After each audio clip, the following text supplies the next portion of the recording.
Il y a dans la vie des paroles souvent que nos parents peuvent lancer dans notre enfance qui continuent d'agir dans notre vie sans parfois que nous ayons vraiment conscience.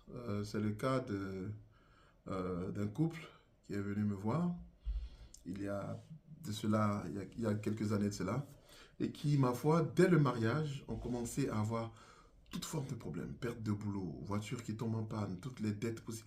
Bon, dès le mariage, il y a eu un problème. Donc le monsieur qui vient me voir qui dit, je ne sais pas, mais on m'a dit que c'est pas toutes les... Mon père m'a dit que c'est pas toutes les femmes qu'on marie. Je me suis marié et voici tout ce que j'ai comme problème. Je lui ai dit d'accord. On a prié ensemble. Je lui ai dit tu n'as pas de démon, effectivement. Euh, Viens avec ta femme et on verra. Donc sa femme prend rendez-vous avec moi. Elle vient avec une personne de confiance, une de ses amies, à qui elle a vraiment, vraiment confiance. Et on se met à prier.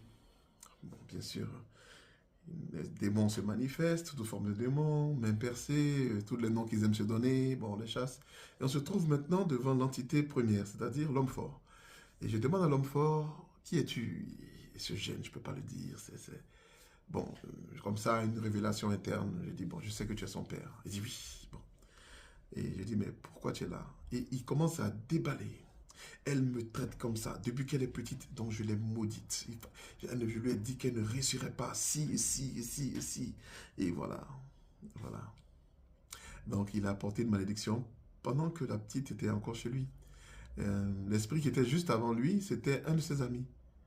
Un monsieur qui est venu à la maison et qui a dit, celle-là c'est ma femme.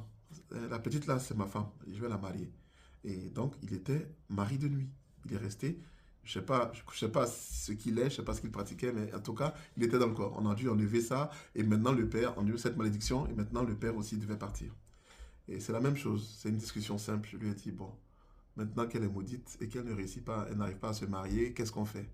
Ah, mais c'était pas pour ça, lui, il voulait simplement qu'elle souffre. Je dis, bon, écoute, tu veux qu'elle t'emmène quoi par mois, voilà, une petite discussion simple. Ben, lui, il voulait que sa fille soit heureuse malgré tout. Il était fâché, c'est vrai, mais un simple pardon, il reste. Je dis d'accord. Elle va t'appeler, elle va te demander pardon. Ok, d'accord. Et il a quitté le corps. Elle était libre. Voilà comment notre couple a réussi à vivre plus ou moins, hein, plus ou moins, après, dans une certaine harmonie. Alors, qu'en pensez-vous? Qu'auriez-vous fait